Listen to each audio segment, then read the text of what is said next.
terminar o livro, depois a gente vai para o artigo de opinião, tá? Tá, que eu vou ter que sair da aula mais cedo. Mas daí não tem problema. Se você não estiver em sala, você apresenta na próxima aula. Sem problema, Professora, eu tá? não tô em casa e, tipo, o meu artigo de obrigada. opinião tava no meu caderno, eu tô na casa do meu pai, eu só trouxe o Tá, caderno de mas você tem que atividades de apresentar o redação. trabalho do livro. Ana Júlia, você tem que apresentar o trabalho do livro. Se você não apresentar, é nota zero, tá? Já era semana passada, já não deu para você apresentar, é essa agora, hoje. O artigo de opinião não tem problema, pode ser semana que Oh, vem. meu Deus. Pedro, Então, eu vou ficar com 0. aham. Vai Posso ficar, né? começar a apresentar? Pedro, pode, por favor. Aumenta só um pouquinho a tela, Pedro. Deixa eu ver. Cadê? Consegue? Onde é que fica para aumentar? Não? Você fez no qual... E o que é isso? É o documento? É um documento no Word. Posso começar o meu trabalho? Pode O apresentar. nome do livro se chama Morte de Tinta. Nesse universo, uma língua encantada é alguém que, ao ler uma história em voz alta, tem o poder de trazer o mundo dos livros para a realidade. Assim como viajar ele mesmo e levar quem estiver por perto para o mundo fantástico da palavra escrita, é o que acontece com o Mo, um encadernador de livros, e sua família, quando um dia, ao ler em voz alta seu livro favorito, morre de tinta. Ele manda a mulher para o mundo da ficção, trazendo em seu lugar alguns vilões da trama. Mo e sua filha Meg acabaram transitando entre essa fronteira. Viveram um bocado de aventuras nessas viagens e conheceram milhares de personagens incríveis, muitos deles malvados até a alma. Dessa vez, com a ajuda de Dedo Empoeirado, Ferid, Reza e Violante, Mo enfrenta o mais Pedro, só um terrível. pouquinho. Deixa eu só te interromper um pouquinho. Eu prefiro que você me explique com as suas palavras o que você fique lendo. O livro trata-se assim. Uma pessoa fala em voz alta, ela conta uma história, então essa pessoa, ela, ela vai para o livro, daí em troca, as pessoas que ela leu, os personagens do livro, vão para a vida real. Daí, pode ser, tipo, personagens tanto amigáveis quanto hostis. No caso, aqui é personagens hostis, que são os vilões do livro. E eu escolhi o terceiro livro dessa série. Tem o Coração de Tinta, Sangue de Tinta e Morte de Tinta. Posso continuar a ler? É Coração de Tinta, Morte de Tinta. Sangue de Tinta e Sangue de Tinta. Sim, Esse aqui é o terceiro. Tá, não tinha entendido Sangue de Tinta. Posso continuar?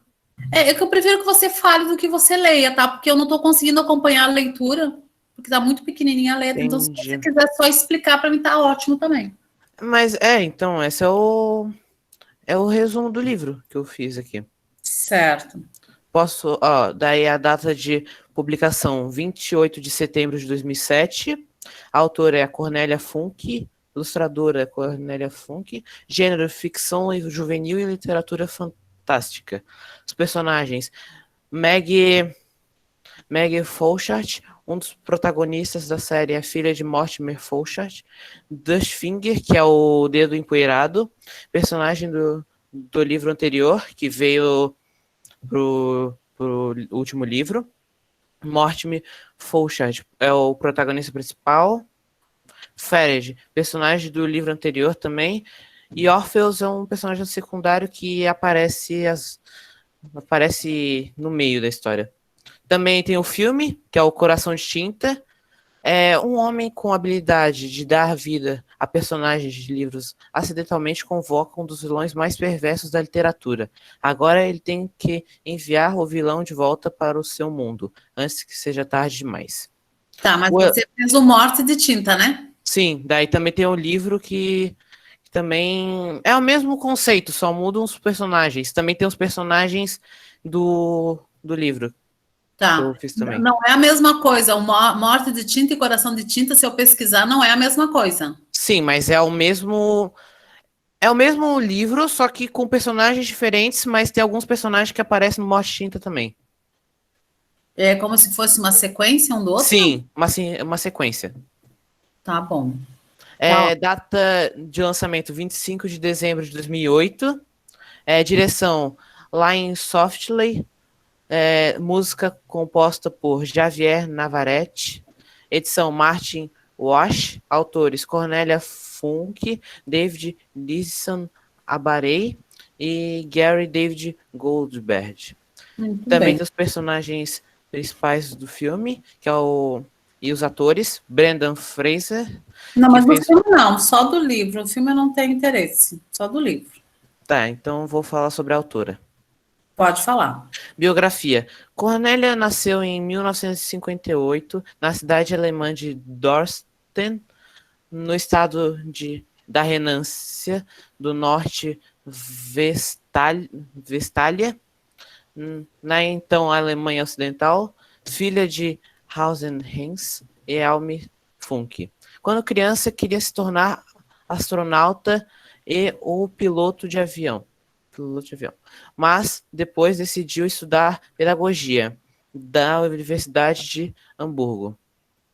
Depois de terminar seus estudos, Funk trabalhou durante 3 anos como assistente social, se focalizando em crianças carentes. Literatura. Cornélia ganhava algum dinheiro ilustrando livros, mas rapidamente começou a escrever suas próprias histórias, inspirada naquelas que leu para as crianças carentes com quem tinha trabalhado. No final da década de 1980 e começo da 1990, seu trabalho com as crianças a inspirou a escrever série de livros Gespensterges e Wild Hunter. É considerada hoje como a J.K. Rowling alemã. Sua fama internacional surgiu com o livro de fantasia O Cavaleiro do Dragão, que ficou na lista dos mais vendidos do New York Times por 78 semanas, que continuou com The Thief Lord, 2000, traduzido por um português em 2004, que imediatamente subiu para a segunda posição da lista dos mais vendidos do New York Times, ficando por lá 19 semanas e vendeu 1,5 milhões de cópias. O livro que deu seguimento à sua fama, Tinterverse, que vendeu o prêmio Book Sense Book of Year Children Literature de 2004. Coração de Tinta é a primeira parte de uma trilogia que tem como continuação Sangue de Tinta, que venceu o segundo prêmio de Funk Book Sense Book of Years Children Literature, no ano de 2006. A trilogia é finalmente concluída com Morte de Tinta, publicada na Alemanha em 2007 e publicada no Brasil em 2010. Muito bem, tá bom. É isso. Tá bom. Luciano, você vai terminar a tua apresentação, mas depois que todo mundo fizer, tá? Porque eu quero ouvir todos hoje. Bernardo, teu trabalho? Nossa, professora, tá falando que meu trabalho tá longo.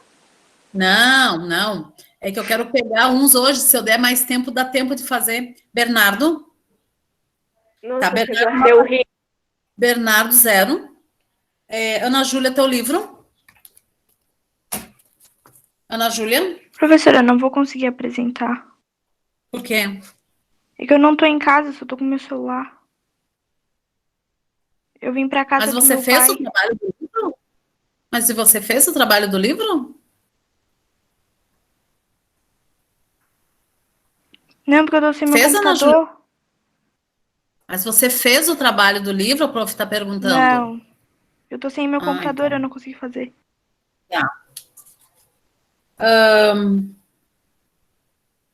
Eduardo.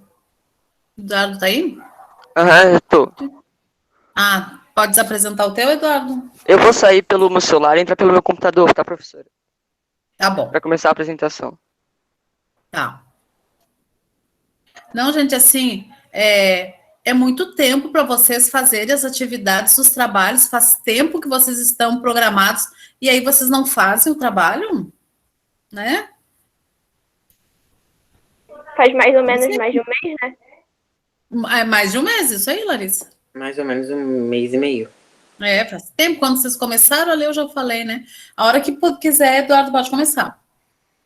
Tá, vou começar.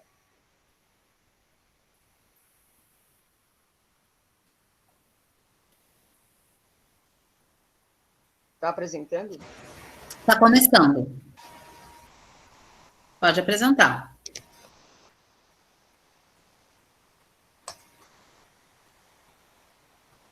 O Mistério dos 5 Estrelas.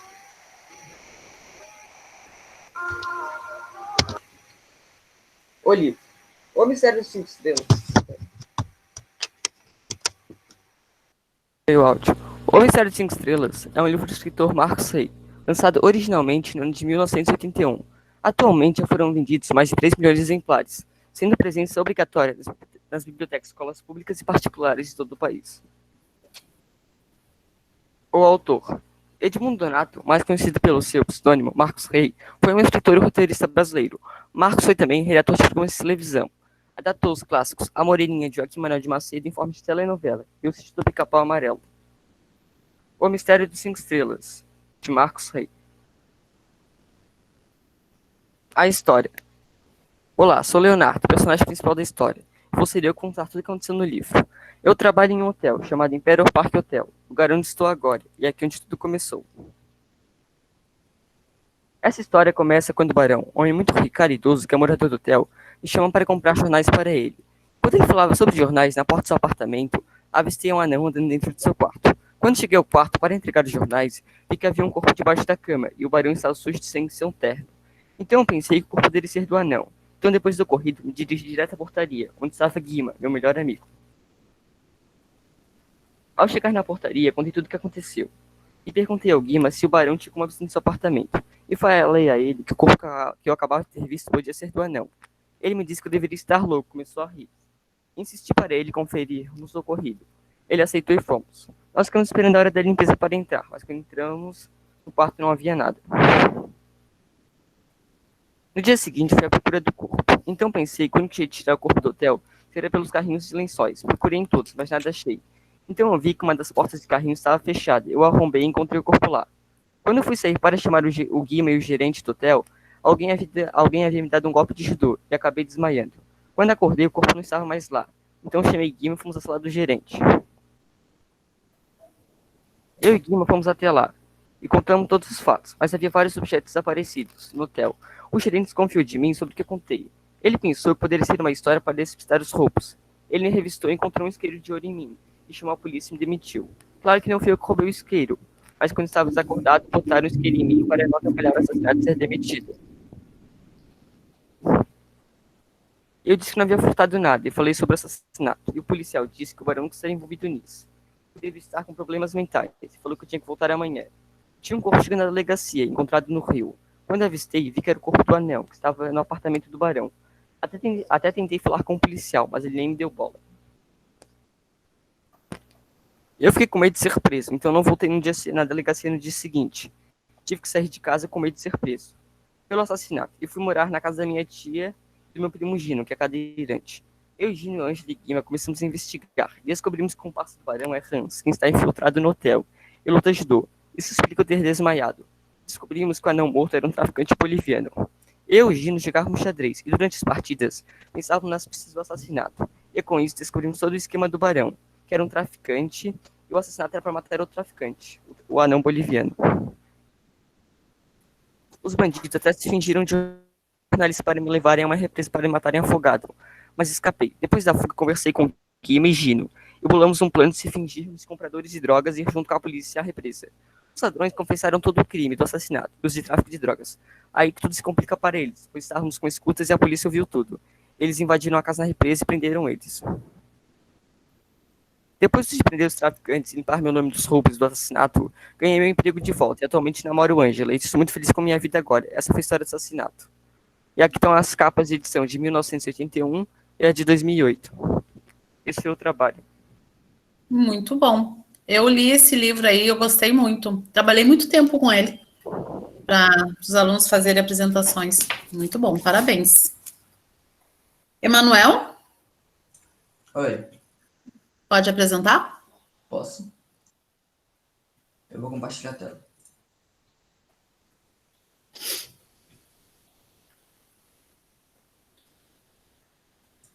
Depois é a Emily, Tá compartilhando? tá? Pode apresentar. Vai lá em apresentar. Isso, vai ficar maior assim. Escolhi o livro O Rápido do Garoto de Ouro. Introdução. Esse livro fala sobre o sonho de um garoto em ser um grande músico, com a força da família e dos amigos. Mas um dia algo estranho aconteceu com esse garoto, e só seus verdadeiros amigos irão solucionar esse mistério. Principais personagens: Alfredo, que é o garoto de ouro; Gino, campeão de xadrez do bairro; Ângela, amiga pessoal; Duda, centroavante do time da Bexiga; Jaime Baroni, o Jaimão, ex-ator de rádio e que levou Alfredo a programa de calouros e empresário de Alfredo. Léo, primeiro fã. Autor: Marco Sei, pseudônimo de Edmundo Donato, nasceu na capital de São Paulo, em 1925. Publicou aos 16 anos os primeiros contos, lançou 8 romances, 3 livros de conto, 2 de divulgação e 4 infantos juvenis, sendo eles Não Era Uma Vez, O Mistério das 5 Estrelas, Um Cadáver, Ouve Rádio e Sozinho no Mundo. Marcos Reit recebeu diversos prêmios literários, e algumas de suas obras foram traduzidas no exterior. O início de tudo. Alfredo estava se arrumando, embora já estivesse atrasado para o show. Estava ele de frente para o espelho com um sorriso largo no rosto e ao lado, em uma banqueta, sua maravilhosa guitarra elétrica. Ele era um garoto simples de família humilde. Pai Mário, Alfredo possuía um guarda-roupa simples que foi substituído por um vestiário sofisticado que encantava a todos. Porém, a vizinhança achava que eles mudariam para um bairro luxuoso, porque ficariam ricos. Um grande susto. Ainda diante do espelho em sua casa, Alfredo ouviu um ruído, como de 2 pés calçando sapatos de borracha que descem um pequeno salto. Depois de um novo ruído, como se alguém esbarrasse em uma cadeira, e também um barulho no assoalho no corredor rangeu. Ele viu uma sombra se aproximando, então ergueu a guitarra e golpeou o mascarado, espatifando-a. Alfredo correu para a porta antes que a sombra o alcançasse. Sentiu-se agarrado, enquanto um lenço encharcado e frio tapava-lhe o nariz, e desmaiou. Aqui é uma figura do livro. O sumiço do astro. Na cantina onde Alfredo ia se apresentar, seus amigos e parentes o esperavam com festa. Mas Léo e Ângela, fiéis amigos de Alfredo, notaram sua demora e foram até sua casa, e lá ele não estava mais. Léo encontrou o botão da roupa do garoto de ouro e uma agenda verde, que passou a ser a pista para descobrir esse mistério. Desvendando o mistério, Léo, Gino, Ângela e Jaime, seus fiéis amigos, formaram uma comissão de investigação para interrogar as pessoas que constavam na tal agenda verde. Enquanto isso, Alfredo era mantido preso e o raptor fazia exigências através de telefonemas e recados escritos na mesma máquina. Deixados em diversos lugares do bairro, igreja, jornal, casa do empresário e até na casa de Alfredo. O sequestrador pedia 10 milhões pelo resgate do garoto, e com a ajuda de Jaime, o pai de Alfredo, consegue o dinheiro. Alguns incidentes ocorreram durante a investigação feitas pelos amigos, que acabam levantando diversas hipóteses sobre o sequestro. Então resolvem entregar a agenda verde à polícia. O retorno do garoto de ouro. No entanto, seu Domingos, pai de Alfredo, quis deixar a polícia fora do caso, já que foi uma exigência do sequestrador. Enquanto isso, Alfredo consegue fugir do cativeiro e consegue correr até a sua casa, e reencontra os amigos e família. No dia seguinte, ele vai até a polícia relatar o sequestro. A polícia avisa que levantou vários indícios de quem seria o raptor, mas nada conclusivo. Na mesma hora, seu Domingos reconhece a agenda verde que era sua, e lá havia o nome de diversos clientes seus. É então que Gino garante que o raptor de Alfredo é o próprio empresário dele, o Jaime. Então Jaime é finalmente preso, e o garoto de ouro pôde então seguir sua carreira artística. E aqui é a capa atual do livro. Esse foi um trabalho. Muito bem. Muito bem. Pode parar a apresentação? Coincidência? Pode. Coincidência, dois escolheram o mesmo autor, né? Emily, Sim, pode apresentar o trabalho. posso.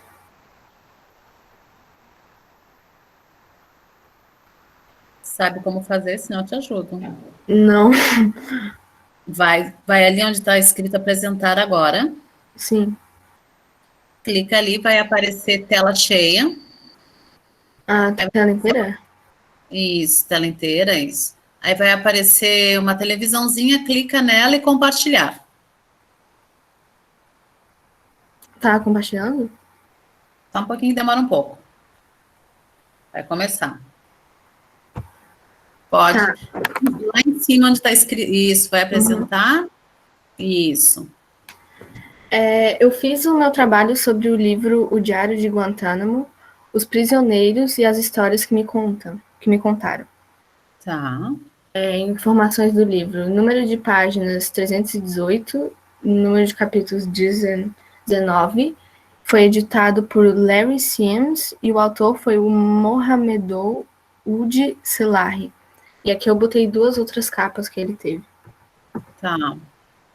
Primeiro eu expliquei o que é o Guantánamo. A prisão de Guantánamo, oficialmente campo de detenção da Baía de Guantánamo, é uma prisão militar estadunidense, parte integrante da base naval da Baía de Guantánamo, que por sua vez está incrustada na Baía Homônia, na província também homônia, na ilha de Cuba. E essa base abriga 3 campos de detenção, o Camp Delta, o Camp Iguana e o X-Ray, atualmente fechado. Eu falei sobre o autor, né? O Mohamedou Ould Selahi, ele é um mauritano que foi detido no campo da detenção de Guantánamo, sem acusação, de 2002 até sua libertação em 17 de outubro de 2016. Selahi escreveu o Diário de Guantánamo em 2005, enquanto estava preso, o qual o governo dos Estados Unidos desclassificou em 2012 com inúmeras redações. O livro conta o primeiro relato feito de dentro de Guantánamo, que retrata o clima de terror e a paranoia que ameaça a democracia contemporânea. Desde 2002, Mohamedou Selahi está preso no campo de detenção de Baía de Guantánamo, em Cuba. No entanto, os Estados Unidos nunca os acusaram formalmente de um crime. O juiz federal ordenou sua libertação em março de 2010, mas o governo americano não aceitou a decisão. 3 anos depois de sua prisão, Selahi deu início a um diário em que conta sua vida antes de desaparecer sob a custódia americana. O processo interminável de interrogatório, ou seja, ele vai descrevendo como foi o processo dos interrogatórios, que definitivamente não foi uma experiência boa. Ele tinha que ficar mais de horas, se eu não me engano, ele ficou em torno de 12 horas preso, assim, respondendo perguntas. E também depois ele começa a descrever como foi a vida dele preso, né? O seu cotidiano prisionário, que, nossa, é bem péssimo, assim, tipo. E vai escrevendo, assim, é um cenário de tortura. E também, infelizmente, são relatos reais. Tipo, é um diário real. Foi realmente escrito por alguém que estava lá. Certo. Seu diário não é apenas um registro vívido de um erro da justiça, mas um livro de memórias denso, multifacetado, aterrorizante, sombrio e autoirônico. Eu também queria dizer que a maioria das pessoas, a maioria dos presos ali não tinham nenhuma prova ou, tipo, acusações formais de algum crime. Eles eram simplesmente presos por serem muçulmanos ou por causa da cultura, também por causa da raça. O ativista e escritor norte-americano Larry Sims teve acesso ao manuscrito do seu diário e preparou para ser publicado. Porém, antes de ser publicado, o livro passou por uma batalha judicial de 6 anos com a Justiça dos Estados Unidos, que acabou numa censura de mais de 2.500 linhas pelo governo americano. Por razões de segurança interna, os Estados Unidos não quiseram publicar usando os nomes e os dados confidenciais. Aí eu botei também 2 tradutores, né, o Donald Garshagen e o Paulo Geiger. E é isso. Você quer contar algum fato que te chamou bastante atenção desse livro, Emily? O que me chamou bastante atenção mesmo foi a censura, né? Eu li o livro, depois eu vi num site só a parte assim que foi censurada no governo americano. E é bem a parte que ele descreve lá como que era a tortura e tal, tipo, eles obrigavam eles a ficar mais de horas em pé, e se não resistia, eles chutavam eles, é bem... Não, bem sofrida, foi bem... E também, né, pelo fato de ser uma história real. Foi um diário realmente, Sim. foi o primeiro relato que conseguiram de dentro dessa prisão. Nossa, pensa no que sofreu. E ainda ser preso sem justa causa, né? Não tem justa causa. Muito bem, muito bom. Interessante o livro. Larissa Sigel. Oi, prof. Pode apresentar teu trabalho? Posso? E depois o Luciano vai concluir o dele. Amém. Uhum.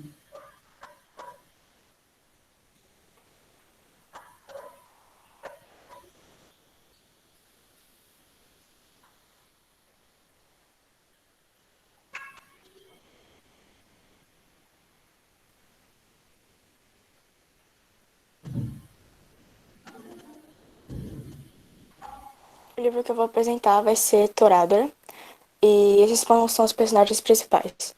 Ryuji Takasu, um jovem que frequenta o ensino médio, muitas vezes mal interpretado pelo seu rosto, que se parece com o de um delinquente com seus olhos cerrados e afincos, seus cabelos pretos, mas sua personalidade é totalmente o contrário, sendo uma pessoa amigável e compreensiva. Com seu rosto, muitos o veem como um valentão, mas ele é apenas um maníaco por limpeza. Taiga Aisaka, uma garota com um temperamento difícil e agressiva, por mais que sua aparência engane, mostrando ser pequena, frágil, como o próprio personagem Takasu fala, que ela se parece com uma boneca. Ela é capaz de bater em qualquer um. Pela sua estrutura e personalidade, é chamada de tigresa de bolso. Aí eu coloquei o nome dela em japonês. O enredo. A história de Toradora se passa no colegial, onde Taiga iria entregar uma carta de amor a Ryusaku Kitamura, mas acidentalmente a entrega a Takasu. Mesmo os dois não tendo se entendido de primeira, Takasu é amigo de Kitamura.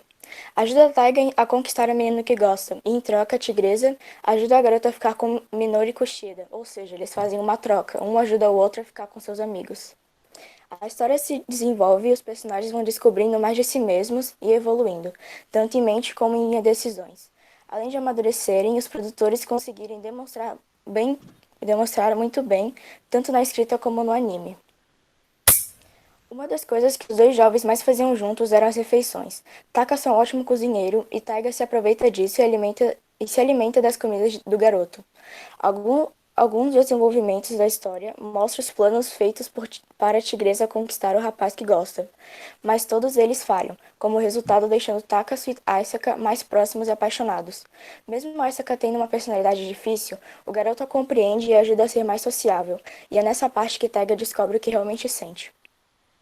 Sobre o livro, principalmente, era para ser uma novela japonesa, que é a criação original e o roteiro escrito foi primeiramente feito para uma espécie de novela japonesa.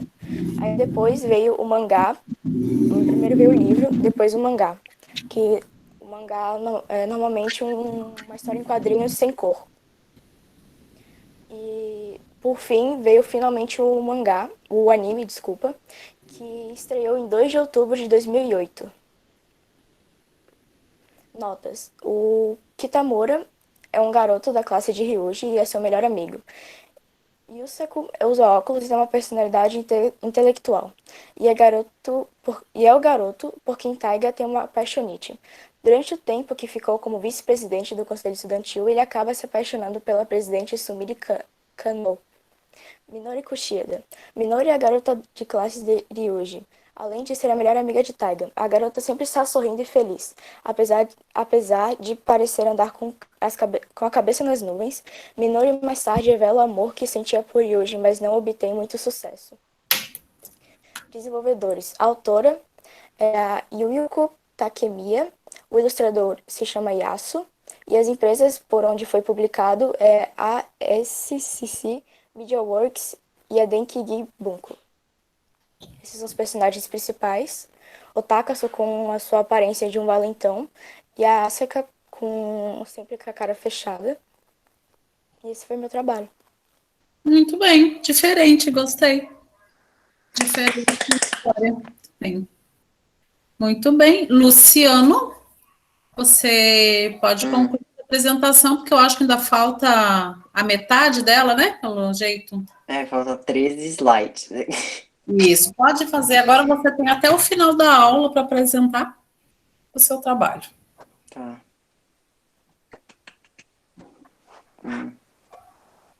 Tô tentando abrir aqui. Sem pressa. Pressa é toda sua. Por que tem 2 Luciano Júnior na minha aula? Ah, tá. É porque um tá com áudio e o outro tá no... Não, um tá no celular e o outro tá no computador. Ah, tá. Tá aparecendo? Só um pouquinho, que demora um pouquinho. Ainda não. Vai começar. Tá começando. Pronto. Tá. Aqui eu peguei um momento importante da parte 2. Tá. Parte Faz 2, né? uma lembrancinha do que é teu livro até agora. Bem rápido. Ah, tá. O livro conta a história do Charlie, e o Charlie tem 3 amigos, que é a Mary Elizabeth, a Sam e o Patrick. O Patrick tem um namorado, que é o Brett. A Sam, o Charlie gosta da Sam, e a Mary Elizabeth e o Charlie namoraram por um tempo. E o livro fala bastante sobre amor e sobre como os adolescentes entendem a vida. Basicamente isso. Certo. Na escola, no 1º grau, Sam teve a ideia deles fazerem o Papai Noel secreto, onde os alunos pegavam nomes de outros alunos que eram sorteados, e depois teriam que ir colocando aos poucos 5 presentes, um por dia. E no final desses 5 dias, teria uma festa para eles tentarem adivinhar quem era seu Papai Noel secreto. Naquele ano, Charlie tirou Patrick e o tentou surpreender a cada dia com presentes excelentes. O primeiro presente foi uma fita cassete com músicas de bandas de rock famosas, como os Beatles. O segundo presente foi uma poesia magnética. Charlie descreve como um cara ou uma garota coloca um punhado de palavras em uma folha de magneto e depois corta as palavras em peças separadas. Você as coloca na geladeira e depois escreve poemas enquanto faz um sanduíche. O terceiro presente foi algo mais simples. Tinta para aquarela e papéis. E assim como o último presente, o quarto presente foi simplório. Uma gaita e um livro ensinando como tocá-la. E o quinto presente é um livro que se chama The Mayor of Castle Street, que depois eu li e eu soube que tem a ver com o mundo LGBT, né? E foi nesse dia que Charlie ganhou o Apanhador no Campo de Centeio, o livro de J.D. Salinger, dado de presente pelo professor Bill. Guardem esse nome, galera. Michael. E ao chegar à casa de Sam e Patrick, Charlie se depara com um ambiente que ele diz ser despojado. Mas Charlie diz que tem um último presente para todos, um poema que Michael havia feito, uma cópia, de quem o autor não teria nenhum conhecimento. E Charlie então se levanta e lê o poema. E quando terminou, todos se olharam em silêncio, como se soubessem quem era cada um naquela sala. Não sei se dá pra mim ler o poema, porque é muito grande. Pode deixar para ler no final, se der tempo. Tá. Mas eu vou falar só um pedacinho que te chama a atenção. Tá, um poema, tudo me chama a atenção, mas... eu vou resumir o poema. Posso resumir o poema? Isso, pode. Basicamente, o poema, na verdade, não foi escrito por uma pessoa, e sim pelo próprio amigo do Charlie, o Michael. E o Charlie, no começo quando eu expliquei lá na parte 1, o Charlie se questionou se o Michael não teria deixado nenhuma carta, um bilhete. Esse poema é um bilhete de suicídio. E aqui ele fala sobre todos os motivos que fizeram ele se matar. O padre que ele ia na igreja, né, morreu. A garota que ele gostava, ela deixou ele, né, ela não gostava mais dele. O pai e a mãe dele se divorciaram. E a irmã dele, ela começou a crescer. Ele descreve ela, né, como uma pessoa, tipo, difícil nesse poema. Que sempre quer estar à frente do irmão. É basicamente isso. Essa é uma carta de suicídio. Ah, E aqui tem os membros da família importantes na parte 2. Tem o vovô, que é o pai da senhorita Kelmex. Não tem nome, tá? Ele é um velho Tá. surdo, resmungão e bêbado. Nas festas de família, depois de seu terceiro drink, ele acaba falando mais do que deveria, e já que ele é surdo, as coisas acabam saindo alto demais. E Charlie conta que em um feriado, ele disse que quando suas filhas eram pequenas, ele era muito rígido e esse foi o seu maior arrependimento. Vovó, mãe de Senhor Kelmex. Ela perdeu o marido na Coreia e se mudou com seus 2 filhos para a casa do tio-avô de Charlie, Bill. E quando chegou, ela se sentiu deprimida por ter 2 filhos e ser garçonete. E lá ela conheceu um cara que viria bater nela e em seus filhos. Portanto, ficou abalada e começou a sair com caras mais novos porque não queria se sentir mais velha. Rebecca, irmã do Sr. Kelmex. Eu acho que ela descreve muito bem a frase tal mãe, tal filha. Porque ela acaba exatamente como sua mãe. Ela acaba se relacionando com um cara exatamente igual ao seu padrasto e acabou resolvendo o problema com uma ordem judicial. Portanto, terminou sozinha com 3 filhos, um menino e 2 meninas. Daí, na parte 1, né, eu fiz uma pergunta que é por que nós aceitamos o... Não. Por que... Eu esqueci a pergunta, mas é alguma nós coisa sobre amor. aceitamos o que acreditamos merecer? Nós aceitamos o amor que acreditamos merecer. Essa é a resposta da pergunta. Ah, E daí eu peguei personagens também, que nem na primeira parte, que tem a ver com essa frase. Só que da segunda parte. tá. Primeiro vem a irmã do Charlie, a Candace. Ela é uma garota que Charlie define como assustadora. Candace tem um namorado chamado Derek, mais conhecido como Derek Rabo de Cavalo, porque ele usa rabo de cavalo. Que tinha um gravador de fitas cassete. Ai, não consigo falar esse nome sem rir. E ele as dava para ela. E Candace nunca foi muito ligada à música, e isso fez com que todas as fitas que Derek a dava fossem parar nas mãos de Charlie, fazendo tomar gosto por música. Porém, até que um dia Charlie chegou da escola e viu Candace e Derek brigando no porão, e Patrick bateu em Candace. Foi quando Charlie viu que o relacionamento não era tão perfeito como imaginava.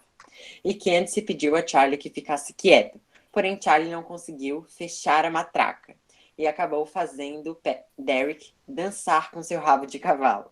Após o pai de Candace ir ter o que ele chamou de conversinha. Portanto, na escola, Derek voltou com o olho roxo. Que boa conversa, hein? Tia de Charlie. Ellen é uma mulher que Charlie descreve como sua melhor amiga. A única pessoa que o entendia e não o tratava como seus pais o tratavam. Ellen sofria muito por suas decisões amorosas e Charlie conta que em uma noite de Natal chuvosa, Ellen chegou com o olho roxo e feridas em seu braço. E no aniversário de 7 anos de Charlie, tia Ellen prometeu lhe dar um presente e então saiu para o buscar. Indo até a loja de presentes, um caminhão passou e atropelou. E a última frase que Charlie escutou foi: "Esse será nosso segredinho."